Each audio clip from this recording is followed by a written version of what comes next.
श्री रामकृष्ण भक्त मालिका। श्री रामकृष्णमय चौथे रसददार भक्त श्रेष्ठ बलराम बोस का आद्योपांत जीवन परिचय। जय ठाकुर, जय मां। श्रीयुत बलराम बोस ने स्वनाम धन्य श्रीयुत कृष्ण राम बोस के वंश को विभूषित किया था। कृष्णराम बोस अपने आरंभिक जीवन में हुगली जिले के आठपुर तड़ा से व्यापार के लिए कलकत्ता आए थे। वहां उन्होंने काफी धन कमाया। जीवन के मध्याह्न काल में सरकार ने उनको हुगली जिले का दीवान नियुक्त किया था। तदुपरांत उन्होंने कलकत्ते के वर्तमान श्याम बाजार ट्राम डिपो तथा उससे लगी हुई खुली जमीन में अपना महल जैसा भव्य भवन बनवाया और शिव तथा काली के मंदिर की स्थापना करके वहां स्थायी रूप से बस गए। जीवन के सांध्य काल में दुर्भिक्ष निवारणार्थ 1 लाख से भी अधिक रुपए तथा ब्राह्मणों के जीवन निर्वाह निमित्त भू संपत्ति का दान करते हुए वे असीम पुण्य के अधिकारी हुए थे। ट्राम डिपो की पश्चिम ओर कृष्णराम बोस स्ट्रीट आज भी उनकी गौरव स्मृति का साक्षी है। कृष्णराम बोस के पुत्र गुरु प्रसाद ने वैष्णव धर्म अपनाने के पश्चात अपने घर में श्री राधे श्याम जी की प्रतिष्ठा की। श्री विग्रह के नाम पर ही उस मोहल्ले का नाम श्याम बाजार पड़ा। गुरु प्रसाद एक ओर जैसे भजनशील थे, वैसे ही दूसरी ओर मुक्त हस्त दाता भी थे। परंतु कलकत्ते के ठाकुर बैंक के अचानक दिवालिया हो जाने से उसमें जमा उनके 14 लाख रुपए कपूर की भांति हवा हो गए। गृह और संपत्ति खोने के बाद मजबूर होकर उन्हें अपने श्री विग्रह के साथ अपने श्री रामपुर माहेश के मकान में आश्रय लेना पड़ा। गुरु प्रसाद ने श्री वृंदावन धाम में 1 लाख रुपए से भी अधिक व्यय करके एक कुंज तथा मंदिर बनवाकर वहां श्री राधा श्याम सुंदर विग्रह की स्थापना की थी। वह स्थान आज भी काला बाबू का कुंज नाम से जाना जाता है। गुरु प्रसाद के 5 पुत्र थे। इनमें से बिंदु माधव तथा राधा मोहन ये 2 भाई वंश परंपरा से एक ही परिवार में रहते थे। इन्हीं के श्रम से भाग्य लक्ष्मी पुनः प्रसन्न हुई और उड़ीसा के बालेश्वर जिले में उनकी जमींदारी चलने लगी। कोठार मौजा में उनकी प्रधान कचहरी स्थापित हुई। बिंदु माधव के पुत्र निमाईचरण और हरिवल्लभ राय बहादुर की उपाधि से विभूषित हुए थे।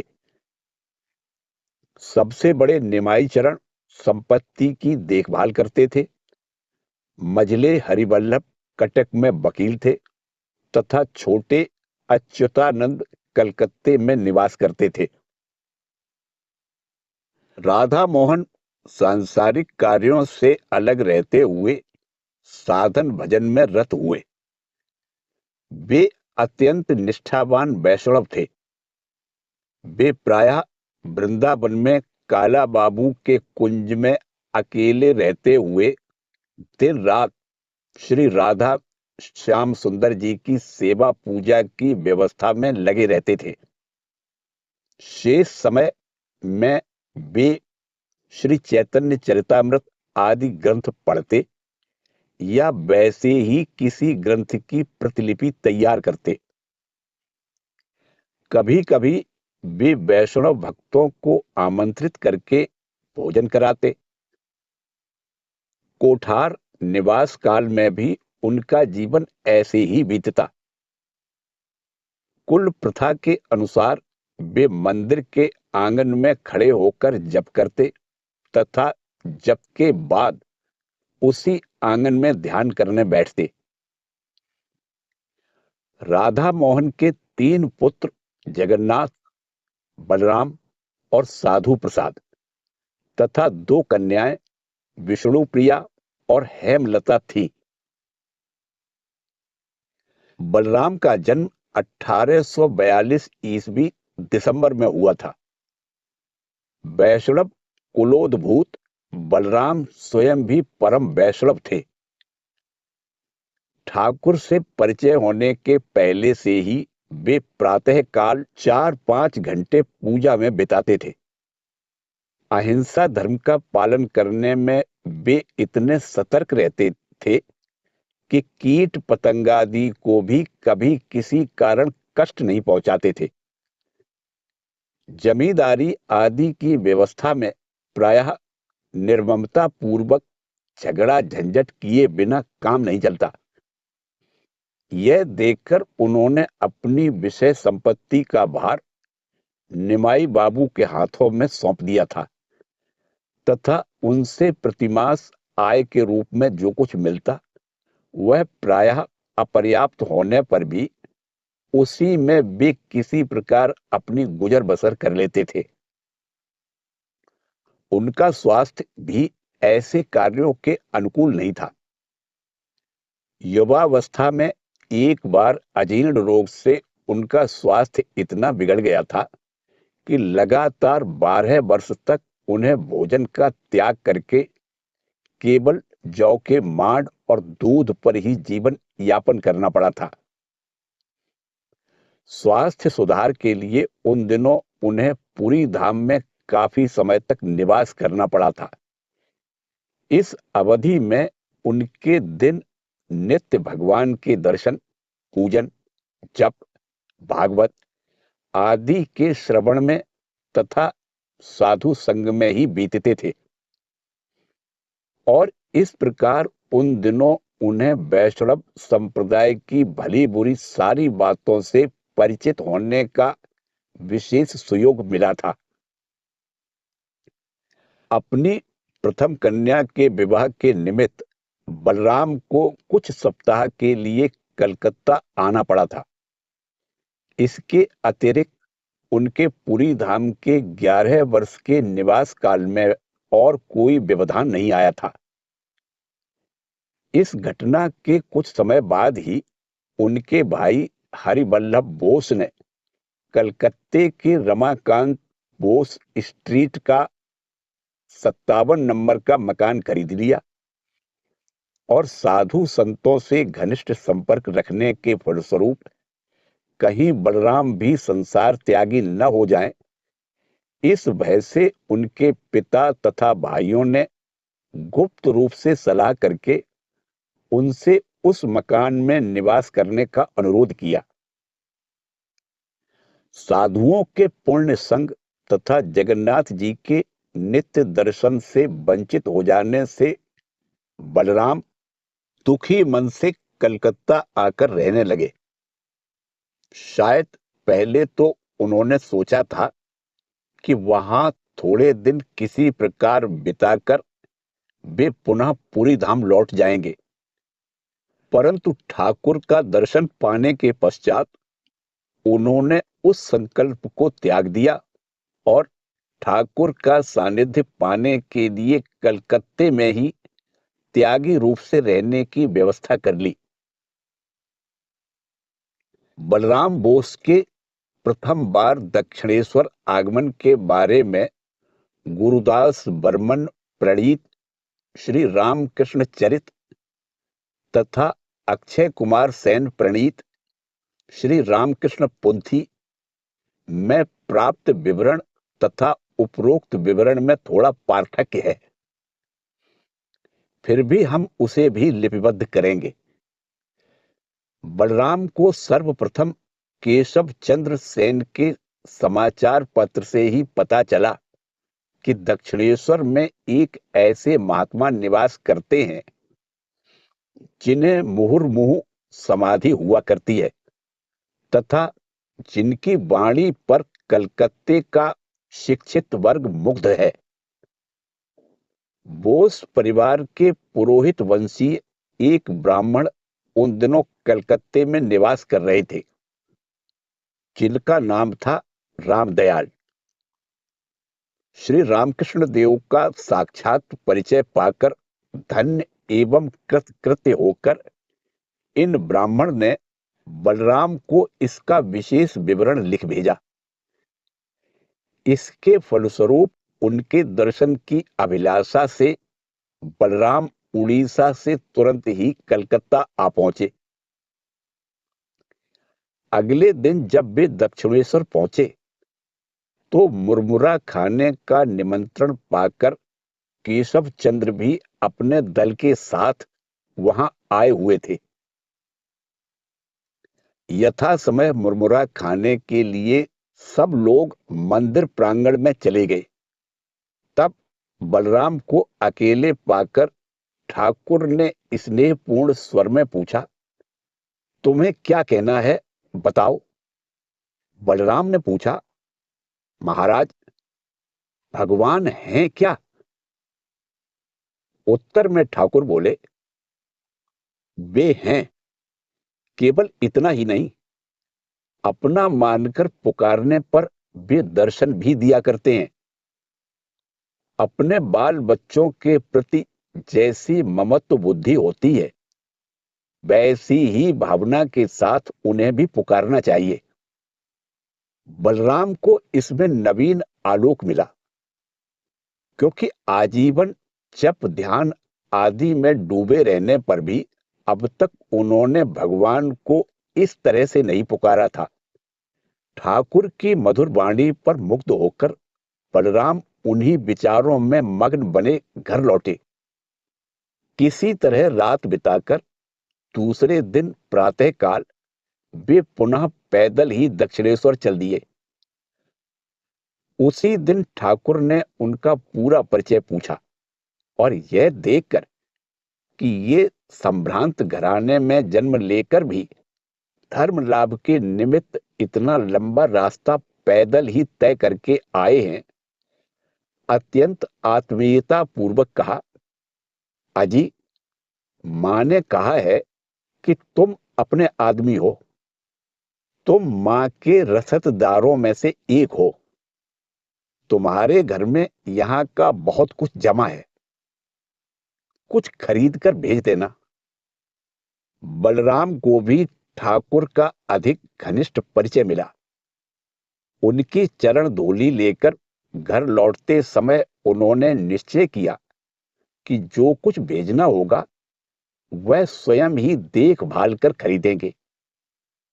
विचार करने पर उन्हें स्पष्ट रूप से प्रतीत हुआ कि ऐसा मधुर व्यवहार तथा बारंबार भाव समाधि मानव के वश की बात नहीं। अतः श्री चैतन्य महाप्रभु ही प्रेम वितरण के निमित्त पुनः अवतीर्ण हुए हैं। अस्तु ऐसे चिंतन में डूबे हुए बलराम घर लौटे तथा स्नान भोजन आदि के पश्चात अपनी इच्छानुसार सामग्री खरीदकर दक्षिणेश्वर को चले। वहां पहुंचकर उन्होंने पाया कि ठाकुर उनकी प्रतीक्षा में बैठे हुए हैं। बलराम को देखते ही उन्होंने हृदय राम को सारा सामान उठाकर रखने का आदेश देते हुए कहा, अरे हृदय, यह तो वही चैतन्य देव के कीर्तन दल का आदमी है। उस बार इन सबको देखा था, याद है ना? आंतरिक संबंध स्थापित हो गया और तब से बलराम प्रायः प्रतिदिन ही नियमित रूप से दक्षिणेश्वर जाने लगे तथा प्रतिमास प्रभु की आवश्यकता की सभी चीजें डलिया में सजाकर उनके श्री चरणों में पहुंचाने लगे। ठाकुर के श्री मुख से सुनी हुई बात है, एक बार उनके मन में श्री चैतन्य देव को संकीर्तन करते हुए नगर की प्रदक्षिणा करते देखने की इच्छा हुई और उन्हें भावावस्था में वह दर्शन प्राप्त हुआ। वह एक अद्भुत दृश्य था। असीम जनता, हरि नाम में अदम्य उन्मत्तता और उस उन्मत्त तरंग के भीतर उन्मत्त श्री गौरांग का आकर्षण और भी उन्मादक था। वह अपार जनसमूह धीरे धीरे पंचवटी की ओर से ठाकुर के कमरे के सामने से होकर आगे बढ़ने लगा। ठाकुर कहा करते थे कि उन्हीं में से कुछ चेहरे उनकी स्मृति में सदा के लिए अंकित हो गए थे। बलराम बाबू का भक्ति ज्योतिपूर्ण स्निग्धोज्वल मुखमंडल उनमें से एक था। बलराम बाबू जिस दिन प्रथम बार ठाकुर का दर्शन करने दक्षिणेश्वर के काली मंदिर में आए, उस दिन ठाकुर उन्हें देखते ही पहचान गए थे कि यह वही व्यक्ति है। बोस महाशय की कोठार में जमींदारी है और श्यामचंद्र विग्रह की सेवा होती है। वृंदावन में कुंज है और श्याम सुंदर जी की सेवा होती है तथा कलकत्ते के मकान में भी श्री जगन्नाथ देव का विग्रह है और सेवा आदि होती है।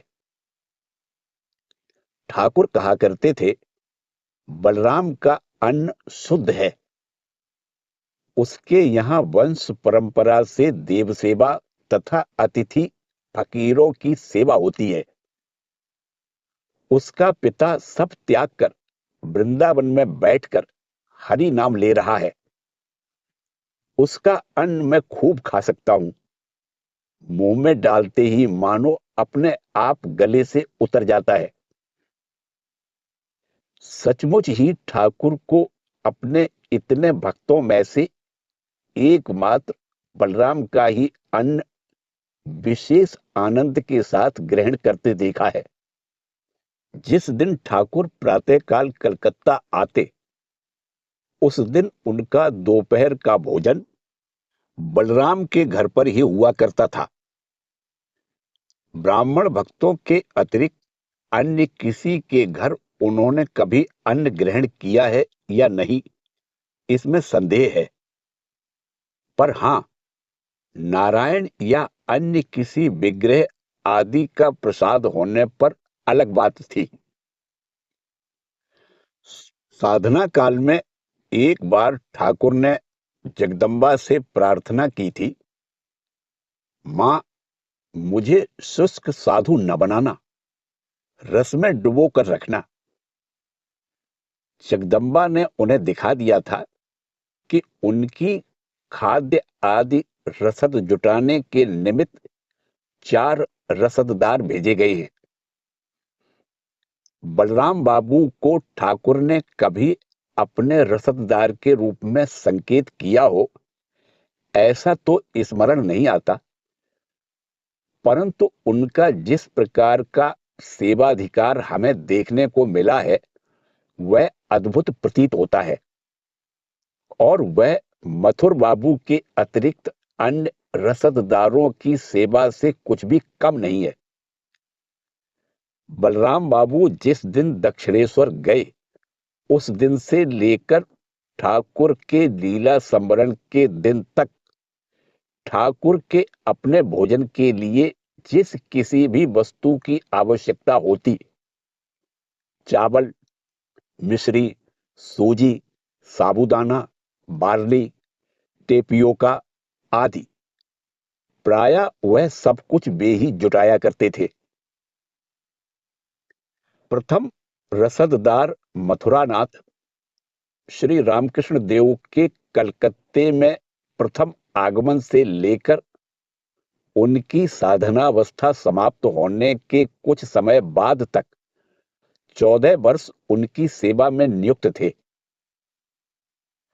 अन्य 1.5 लोगों में से शंभू बाबू ने मथुर बाबू के देहावसान के कुछ समय बाद से लेकर केशव आदि कलकत्ते के भक्तों के ठाकुर के समीप आने के कुछ पूर्व तक जीवित रहते हुए ठाकुर की सेवा की थी, और आधे रसददार सुरेश बाबू ने श्री रामकृष्ण देव के लीला संवरण के 6-7 वर्ष पहले से लेकर 4-5 वर्ष बाद तक जीवित रहते हुए उनकी तथा उनके सन्यासी भक्तों की सेवा तथा देखरेख की थी।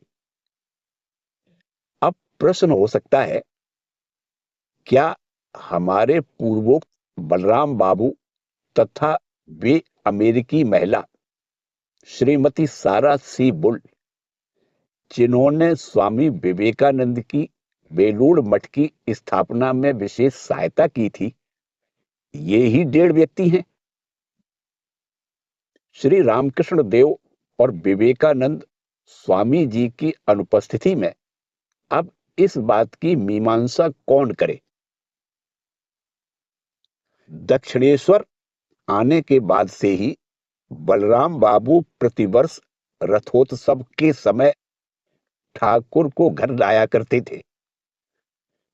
बाग बाजार की रमाकांत बोस स्ट्रीट पर उनका तथा उनके भाई कटक के प्रसिद्ध वकील राय बहादुर हरिवल्लभ बोस का मकान था। बलराम बाबू अपने भाई के ही 57 नंबर के मकान में निवास करते थे। इसी 57 नंबर रमाकांत बोस स्ट्रीट के भवन में ठाकुर का कितनी बार शुभागमन हुआ है, कहा नहीं जा सकता। इस स्थान पर कितने लोग ठाकुर के दर्शन करके धन्य हुए हैं, इसकी गणना कौन करेगा? दक्षिणेश्वर के काली मंदिर को ठाकुर कभी कभी मां काली का किला कहा करते थे। कलकत्ते के बोसपाड़ा में स्थित इस मकान को उनका दूसरा किला कहना अतिशयोक्ति नहीं होगी। ठाकुर कहा करते थे, बलराम का पूरा परिवार एक ही स्वर में बंधा हुआ है। गृह स्वामी तथा गृहिणी से लेकर घर की छोटी बच्चियां तक ठाकुर की भक्त थी। भगवान नाम का जप किए बिना कोई जल तक ग्रहण नहीं करता था तथा पूजा पाठ, साधु सेवा, सत्कार, दान आदि में सबका समान रूप से अनुराग था। हम पहले कह आए हैं कि इस मकान में श्री जगन्नाथ देव की सेवा होती थी, अतः रथ यात्रा के समय रथ भी खींचा जाता था, परंतु यह सब कुछ भक्ति पूर्वक ही होता था। उसमें घर की सजावट, बाजा गाजा, व्यर्थ के लोगों का हो हल्ला, गड़बड़, दौड़ धूप आदि बाह्य आडंबर बिल्कुल नहीं रहता था। एक छोटा सा रथ था जिसे दूसरी मंजिल के चौक के चारों ओर के बरामदों पर से खींचते हुए चक्कर लगाया जाता था।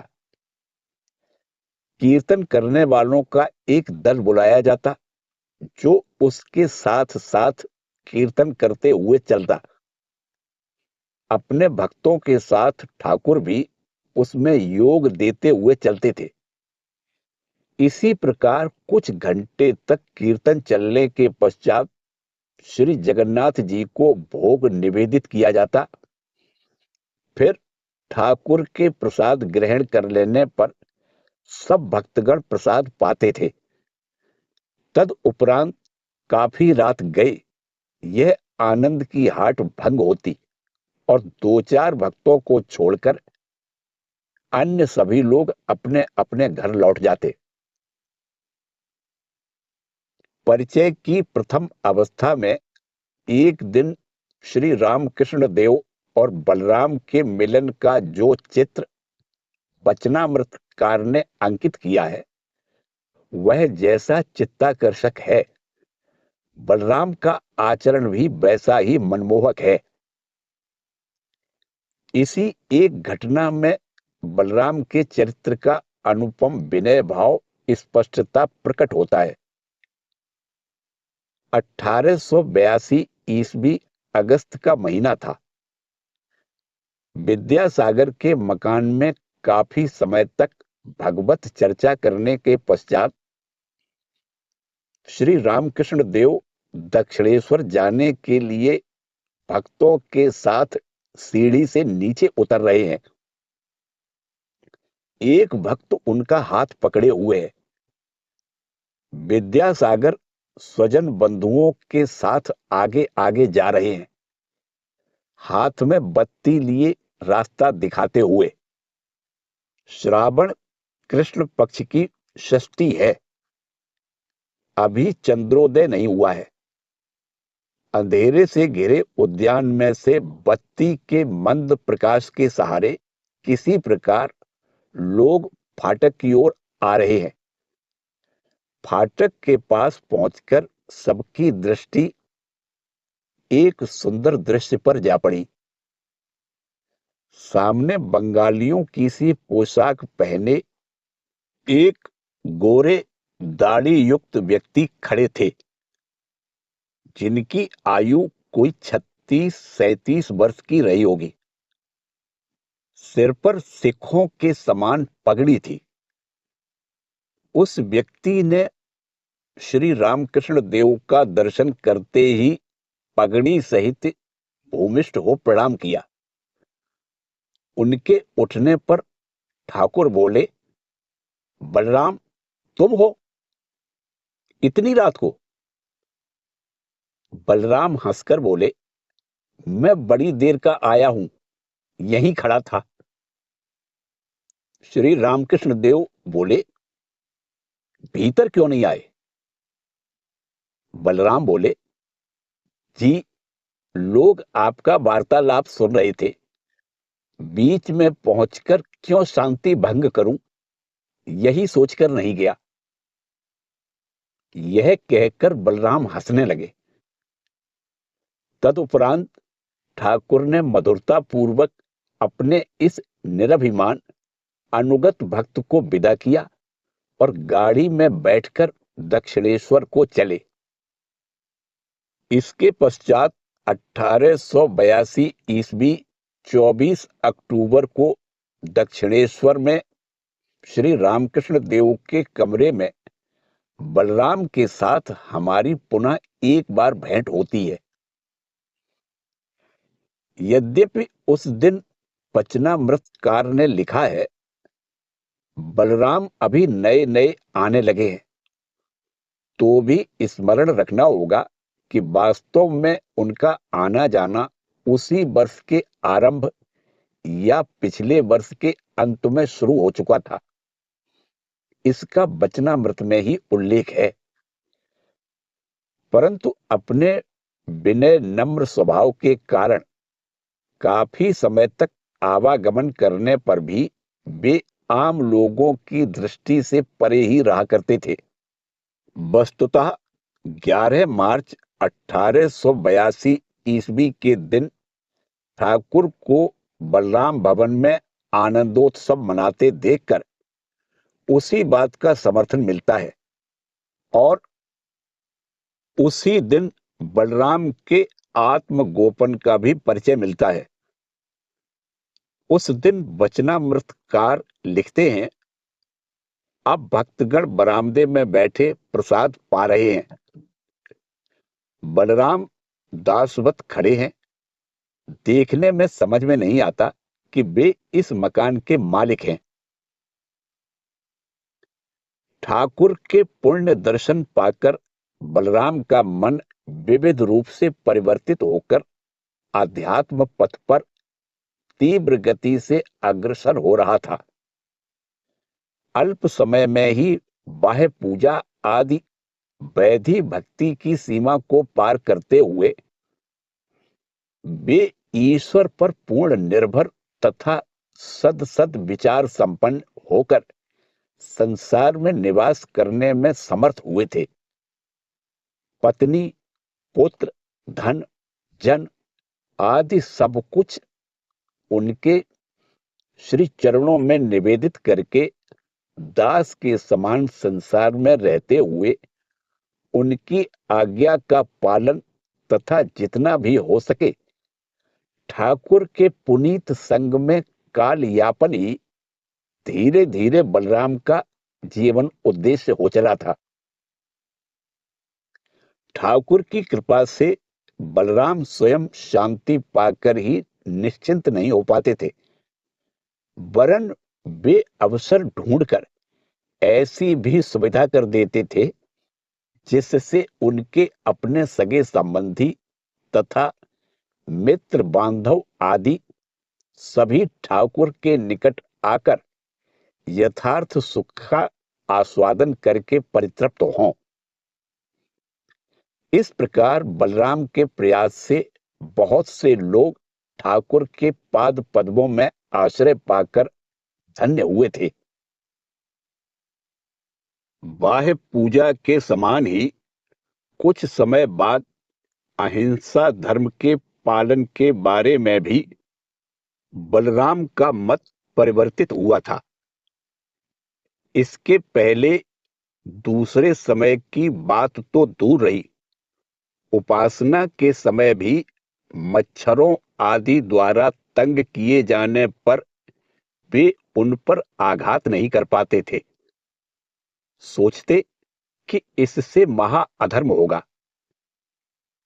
ऐसी परिस्थिति में एक दिन सहसा ही उनके मन में आया कि हजारों तरह से विक्षिप्त मन को श्री भगवान में लगाना ही धर्म है, ना कि मच्छर आदि कीट पतंगों की जीवन रक्षा में उसे लगाए रखना। अतः दो चार मच्छरों को मारकर भी यदि चित्त को कुछ समय के लिए उनमें एकाग्र किया जा सके तो उससे अधर्म तो नहीं, लाभ ही अधिक होगा। वे कहा करते थे, अहिंसा धर्म के पालन के प्रति मन का जो इतने दिनों का आग्रह था वह ऐसे विचार के फलस्वरूप दूर तो हो गया, किंतु फिर भी चित्त उस विषय में पूरी तरह से संदेह मुक्त नहीं हुआ। अतः ठाकुर से यह बात पूछने के लिए मैं दक्षिणेश्वर चला। दक्षिणेश्वर पहुंचकर मैं ठाकुर के कमरे के द्वार तक गया, परंतु अंदर जाने के पहले दूर से ही उन्हें जो करते देखा उससे मैं स्तंभित रह गया। देखा कि वे अपने तकिए में से खटमल ढूंढकर मार रहे हैं। पास जाकर प्रणाम करते ही वे बोले, तकिए में बड़े खटमल हो गए हैं जो दिन रात काट काट कर चित्त विक्षेप और निद्रा में बाधा पहुंचाते हैं, इसीलिए मार रहा हूं। पूछने को और कुछ भी नहीं बचा। ठाकुर के वचन तथा कार्य ने मन का संशय दूर कर दिया, पर मैं विस्मित होकर सोचने लगा कि पिछले 2-3 वर्षों से मैं जब चाहे तब इनके पास आता रहा हूं, दिन में आकर रात में लौटा हूं, संध्या को आकर प्रायः आधी रात को विदा ली है। प्रति सप्ताह ही इस प्रकार 3-4 बार आया गया हूं, परंतु एक दिन भी मैंने इन्हें ऐसा करते नहीं देखा। ऐसा क्यों हुआ? तब अपने अंतर में ही इसका समाधान हुआ और मैं समझ गया कि इसके पूर्व यदि मैं इन्हें ऐसा करते देखता तो मेरे भाव को आघात पहुंचता और उनके प्रति शायद अश्रद्धा का उदय होता। इसीलिए परम करुणामय ठाकुर ने ऐसा कार्य पहले कभी मेरे समक्ष नहीं किया था। बलराम तथा उनका परिवार ठाकुर के प्रति श्रद्धा भक्ति रखते थे, इसलिए उनके संबंधियों में ही कोई कोई उनके प्रति नाराज थे। उनके इस प्रकार नाराज होने में कुछ कारण भी था। प्रथमतः उन लोगों ने वैष्णव वंश में जन्म ग्रहण किया था, अतः प्रचलित शिक्षा दीक्षा के अनुसार उनका धर्ममत काफी एकांगी और अत्यधिक बाह्य आचार से युक्त होना स्वाभाविक था। इसलिए सभी धर्म मतों की सत्यता में स्थिर विश्वास रखने वाले, परंतु बाह्य चिन्ह धारण करने से विमुख रहने वाले ठाकुर का भाव हृदयंगम कर पाना उनके लिए संभव नहीं था और ऐसा करने की वे आवश्यकता भी नहीं समझते थे। अतः ठाकुर के सत्संग तथा कृपा के फलस्वरूप बलराम का दिन दिन उदार भाव संपन्न होते जाना उन लोगों को धर्महीनता जैसा प्रतीत होता था। द्वितीयता, धन, मान, उच्च वंश आदि जागतिक वरिष्ठता हृदय में प्रायः अभिमान अहंकार की ही वृद्धि करती है। अतः अपनी वंश मर्यादा को भुलाकर बलराम साधारण लोगों के समान धर्म लाभ के लिए जब तब दक्षिणेश्वर जाकर ठाकुर के चरणों में उपस्थित होते हैं तथा अपनी पत्नी एवं कन्या आदि को भी वहां ले जाने में संकोच नहीं करते। यह जानकर उन लोगों के अभिमान को कितना तीव्र आघात पहुंचा होगा, यह कहने की बात नहीं है। अतः बलराम को इस कार्य से रोकने के लिए उन दिनों वे लोग अत्यंत आग्रही हुए थे। कालना के भगवान दास बाबा जी की निष्ठा तथा भक्ति प्रेम की विशेष महिमा सुनाकर तथा अपने वंश गौरव का बारंबार स्मरण दिलाकर भी जब वे लोग बलराम का ठाकुर के पास आना जाना बंद नहीं करा सके, तब उन्होंने ठाकुर के प्रति विद्वेष युक्त होकर कभी कभी उनकी व्यर्थ की निंदा करने में भी संकोच नहीं किया।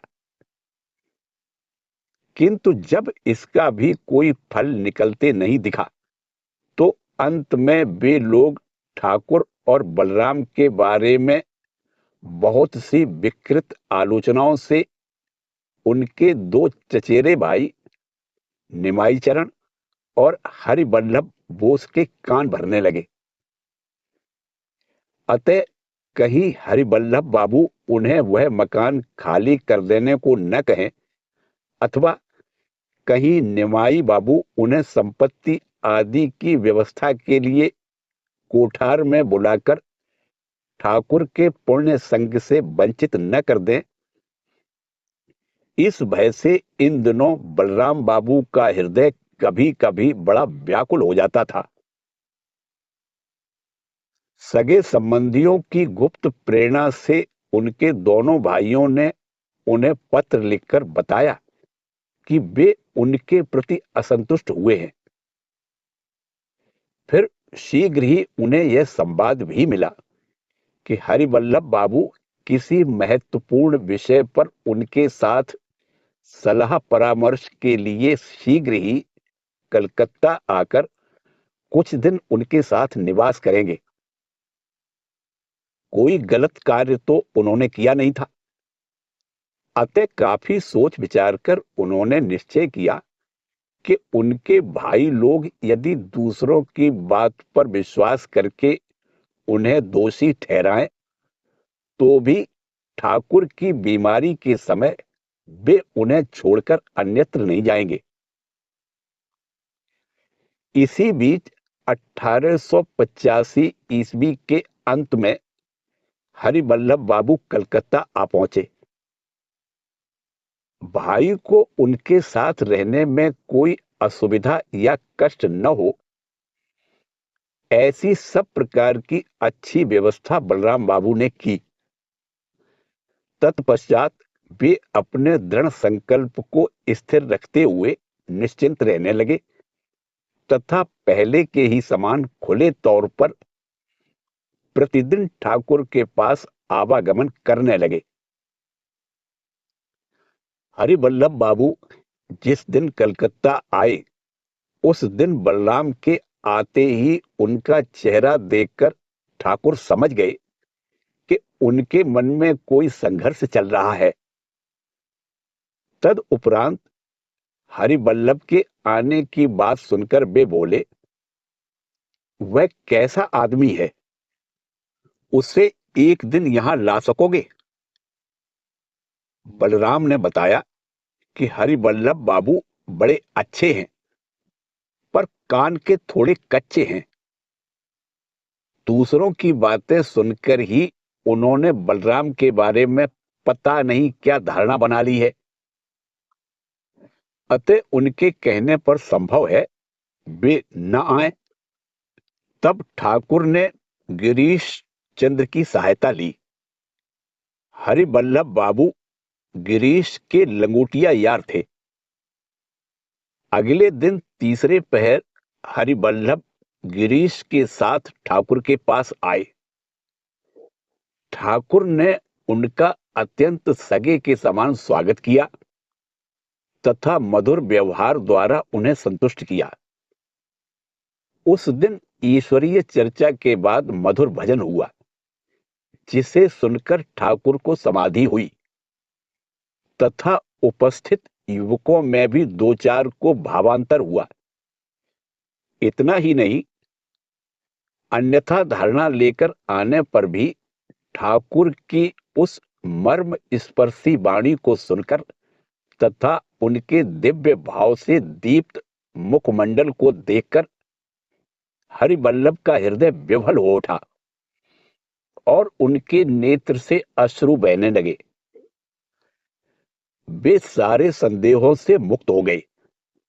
विदा लेने का समय हो जाने पर भी वे नहीं उठे तथा संध्या के बाद भी कुछ समय ठाकुर के साथ आनंद पूर्वक बिताकर अंत में अनिच्छा पूर्वक ही घर लौटे। कहना न होगा कि गुणग्राही हरिवल्लभ बाबू तब से ठाकुर के अनुरागी भक्त बन गए तथा ठाकुर के मना करने पर भी वे अपनी कुल मर्यादा एवं पद गौरव को भूलकर बलपूर्वक उनकी चरण धूलि लेने लगे। इस प्रकार बलराम के जीवन की महाविपत्ति टल गई। 1882 ईस्वी के प्रारंभ से ठाकुर के शरीर त्याग तक बलराम का द्वार श्री रामकृष्ण देव तथा उनके भक्तों के लिए सदा उन्मुक्त रहता था।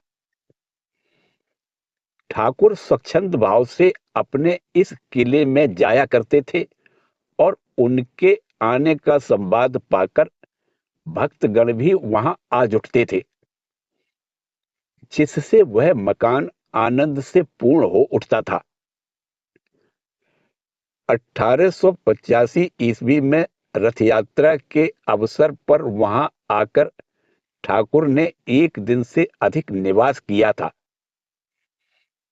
यह बलराम के प्रति उनकी कृपा का ही द्योतक है, क्योंकि स्वस्थ दशा में वे कलकत्ते में कभी रात्रि यापन नहीं करते थे। बाद में गले का रोग हो जाने पर इस नियम का भंग होने लगा।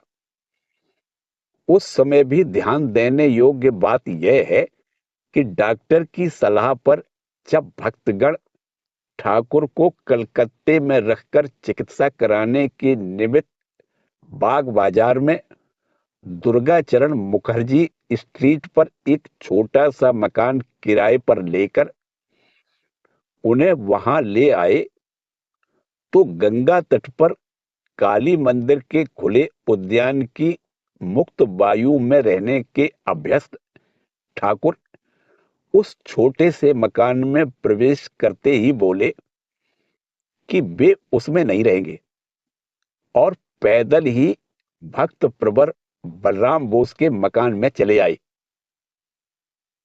बलराम बाबू ने उनका सादर स्वागत किया और प्रार्थना की कि जब तक इच्छानुकूल मकान नहीं मिलता तब तक वे उन्हीं के घर में रहने की कृपा करें।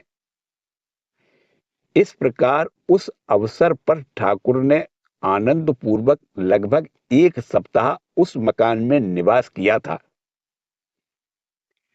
इन दिनों भक्तों के निरंतर आश्वासन के फलस्वरूप बलराम भवन आनंद धाम में परिणत हुआ था और उस आनंदोत्सव में रत ठाकुर को थोड़ा सा भी विश्राम नहीं मिल पाया था। श्री रामकृष्ण देव की बहुविध स्मृतियों से जुड़े इस भवन की पवित्रता का स्मरण करते हुए ही वचनामृतकार ने लिखा है, धन्य हो बलराम, तुम्हारा ही मकान आज ठाकुर का प्रधान कर्म क्षेत्र हो रहा है। यहाँ कितने ही नए नए भक्तों को आकर्षित करके उन्होंने प्रेम रज्जू से बांध लिया है। भक्तों के साथ कितना नृत्य किया है, गायन किया है, जैसे कि श्रीवास के गृह में चैतन्य महाप्रभु ने प्रेम की हाट लगाई थी। दक्षिणेश्वर के काली मंदिर में बैठे बैठे वे रोया करते हैं, अंतरंगों को देखने के लिए व्याकुल हैं, मां को संबोधित करते हैं। वे यदि न आ सके तो मां मुझे ही वहां ले चल। इसीलिए बलराम के घर दौड़े आते हैं। आते ही बलराम को भेजते हैं निमंत्रण देने। कहते हैं, जाओ नरेंद्र को, भवनाथ को, राखाल को बुलावा दे आओ। यहीं पर कितनी बार प्रेम के दरबार में आनंद लीला हुई है। स्वामी अद्भुतानंद के मतानुसार ठाकुर इस भवन में 100 से भी अधिक बार आए थे। इस प्रकार नाना प्रकार से पवित्रीभूत इस भवन को रामकृष्ण संघ में बलराम मंदिर की आख्या मिली तथा यह महातीर्थ में परिणत हो गया। बलराम पर ठाकुर का अपूर्व स्नेह तथा विश्वासपूर्ण निर्भरता थी। इसी कारण एक बार उन्होंने अपने मानस पुत्र राखाल को स्वास्थ्य सुधार के लिए उनके साथ वृंदावन भेजा था। इसके अतिरिक्त अन्य अवसरों पर भी ठाकुर के भक्तगण बलराम बाबू के कलकत्ते के मकान में, वृंदावन के कुंज में अथवा पुरी के आवास भवन में निसंकोच निवास किया करते थे। श्री माता जी ने भी ठाकुर के शरीर त्याग के उपरांत बीच बीच में जाकर इन तीनों स्थानों में निवास किया था। वस्तुतः ठाकुर तथा उनके भक्तों की विविध प्रकार से सेवा करके भी मानो बलराम को संतोष नहीं होता था, परंतु उनकी आय अधिक नहीं थी। उन्हें अत्यंत मासिक वृत्ति पर निर्भर रहना पड़ता था। अतः वे काफी सोच समझकर खर्च करते थे और इस कारण बहुत से लोग उन्हें कृपण समझ बैठते थे।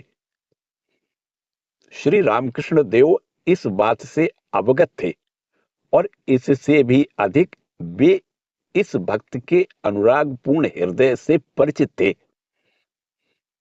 अतः बलराम की कृपणता पर वे प्रयास ही करते थे और उस निर्दोष विनोद के माध्यम से बलराम के प्रति उनका प्रेम ही अधिक व्यक्त हुआ करता था।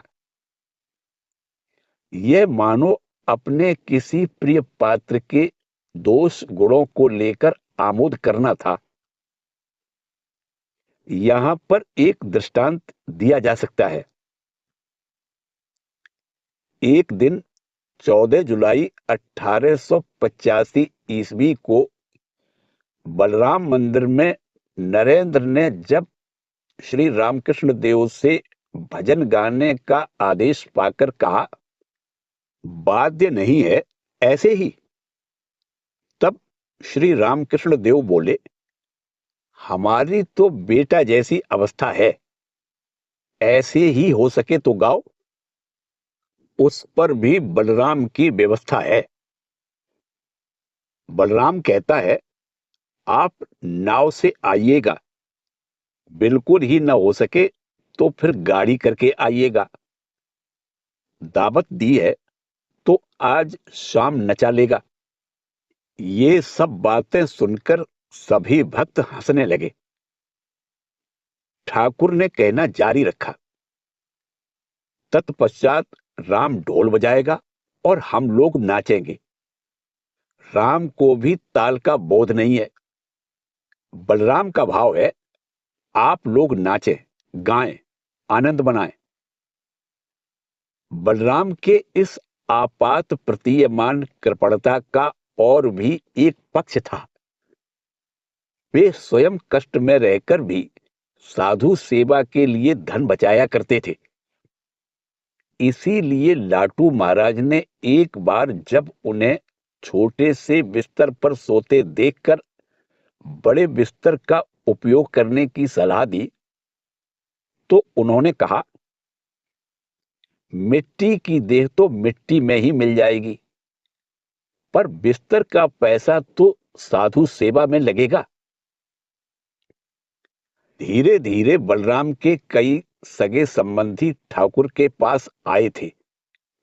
इनका हम पहले उल्लेख कर चुके हैं, परंतु इतना कहने मात्र से बलराम के परिवार का पर्याप्त परिचय देना नहीं हुआ।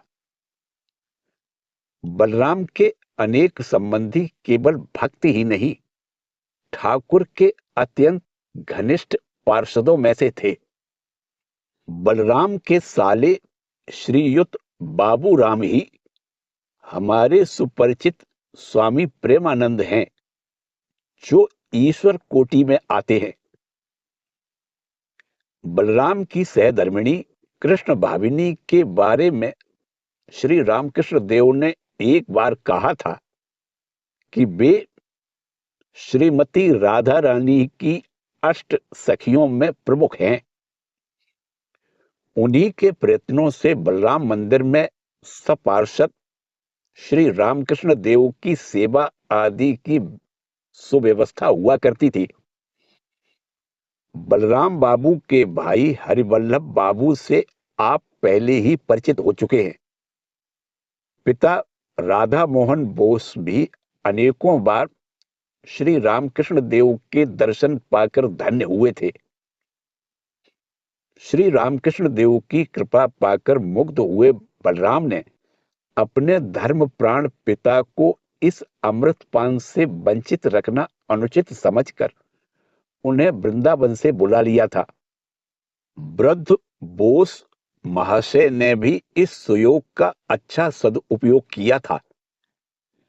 बलराम की 3 संतानें थी, भुवन मोहिनी, रामकृष्ण और कृष्णमयी। प्रथम कन्या भुवन मोहिनी ने 1884 ईस्वी के अंत में शरीर त्याग दिया। इनमें से सभी श्री रामकृष्ण देव का दर्शन पाकर धन्य हुए थे तथा भक्त सेवा की धारा को आजीवन अक्षुण्ण रखा था। अतः ऐसा संप्राण भक्त परिवार जगत में दुर्लभ है। श्री रामकृष्ण देव इस परिवार की भक्ति पर इतने मुग्ध थे कि एक बार बलराम की गृहिणी कृष्ण भाविनी की अस्वस्थता का संवाद पाकर उन्होंने मां श्री शारदा देवी को दक्षिणेश्वर से कलकत्ते जाकर उन्हें देख आने को कहा। लज्जाशील माता जी ने सोचा कि बिना गाड़ी के जाना उचित नहीं होगा। गांव में पैदल चलने की आदत होने पर भी उन्होंने सोचा, महानगर के राजपथ पर ऐसे चलने पर ठाकुर को लोग क्या कहेंगे। परंतु दैववश कोई गाड़ी नहीं मिली। इसे सुनकर ठाकुर मानो कुछ नाराज से होकर ही बोले, क्यों, पैदल ही जाना? मेरे बलराम का संसार उजड़ रहा है और तुम बिना गाड़ी के नहीं जाओगी? अस्तु, एक पालकी की व्यवस्था हो गई और माता जी उसी में बैठकर बलराम मंदिर गई। श्यामपुकुर में रहते समय भी एक बार माताजी अस्वस्थ कृष्ण भाविनी को देखने पैदल गई थी। श्री रामकृष्ण देव का जब काशीपुर जाना ठीक हुआ, उस समय व्यय भार उठाने का प्रश्न आया। गोपाल चंद्र घोष के मकान का किराया 80 रुपए था। इसके अतिरिक्त और भी अनेक व्यय थे। निर्धन भक्तगण इतना धन कैसे जुटाते? अतः ठाकुर ने सुरेंद्रनाथ मित्र को मकान भाड़ा देने के लिए कहा और वे भी सानंद राजी हो गए। फिर बलराम की ओर मुड़कर ठाकुर ने कहा कि मुझे चंदे के पैसों से खाना पसंद नहीं, अतः खाने पीने का व्यय बलराम ही उठाए। बलराम भी इस पर अत्यंत आनंद पूर्वक सहमत हुए।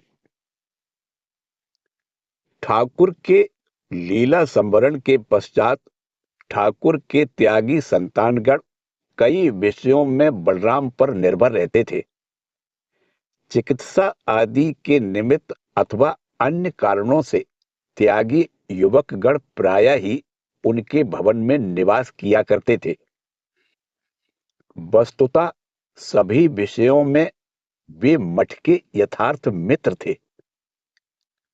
बराहनगर मठ के प्रारंभिक दिनों में एक दिन बलराम बाबू ने मठ में जाकर देखा कि मठ के भ्रातागण केवल साग पात खा रहे हैं। घर लौटते ही उन्होंने अपनी गृहिणी से कहा कि वे साग पात के अतिरिक्त और कुछ नहीं लेंगे। गृहिणी ने सोचा कि संभवतः वे अम्ल पीड़ा के कारण ही ऐसा कह रही हैं। परंतु बलराम बाबू ने बताया कि मठ के साधुओं की परिस्थिति को देखने के पश्चात उनके मन में अन्य व्यंजनादि के प्रति कोई रुचि नहीं रह गई है। इसके बाद से वे ठाकुर सेवा के लिए प्रतिदिन 1 रुपया देने लगे और बाबूराम महाराज से अनुरोध किया कि वे मठ के सारे समाचार उन्हें देते रहे। इसके अतिरिक्त वे मठ के रसोइये से भी संवाद लेते हुए मठ का सारा अभाव दूर करते रहते थे। उन्होंने जब अंतिम बार रोग शैया ग्रहण की तो इन्हीं सब बातों को स्मरण करते हुए स्वामी विवेकानंद तुरंत वाराणसी से कलकत्ता चले आए और स्वामी शिवानंद आदि उनकी सेवा में लग गए। परंतु होने को कौन टाल सकता है? ठाकुर के अन्य एक घनिष्ठ पार्षदों के समान ही बलराम ने भी अल्प आयु में ही शरीर त्याग दिया। इसी के साथ श्री रामकृष्ण देव के रसददार भक्त श्रेष्ठ बलराम बोस का जीवन परिचय समाप्त होता है। जय ठाकुर, जय मां।